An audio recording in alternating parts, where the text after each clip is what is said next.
This is Erin Fisher, Technology Integration Facilitator for the East Bridgewater Public Schools. And this is an example of how to embed calendars onto your Google site. Now, it's important to know I'm working in the old sites. We can talk about how to embed calendars into the new sites on a separate video. This is embedding calendars onto the old sites. So you can see here I created 3 different example calendars with repeating events, and I color-coded them differently. I made these all-day events so the colors would stand out. So if you look, you can see that this is an all-day event that I created. So I have calendars here, and I also have shared calendars.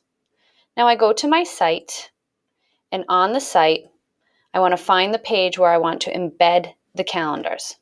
So I'm going to put the calendars on my main page. So I'm going to hit my pencil, and then I'm going to hit Insert, Calendar. Here, I'm going to choose all the calendars I want to show. Now notice, if I look at my calendars, I don't have nearly as many there because I hide calendars. So I could hide this calendar at any time. But when I go to embed a calendar, it shows every calendar I've ever created. So now it's very important, and calendars that are shared with me as well. So it's very important that I know which ones I'm going to be embedding. So example 1, example 2,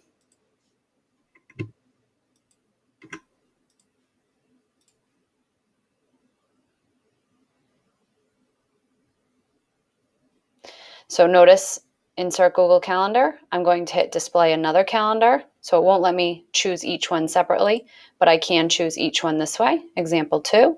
And now I'm going to display another calendar, and I'm going to find example 3. And now this will put all 3 events on one separate calendar. And I can choose my display options. So this is how I can make it taller and wider. So if you want it 100%, you leave it empty. But you can always play with this. You can't break it. You can always edit it.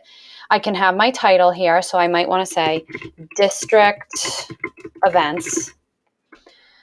Here I can show here this piece, calendar names. So you can play with this and try it out. You can choose week, month, or the whole agenda. I would choose month. And now I'm going to hit save. Now notice it's not going to show it here. So I'm still going to hit save. Maybe I want it in the center. Mine's going to be a little funny displayed because I have a table set up here. So it's actually putting it in the cell of the table.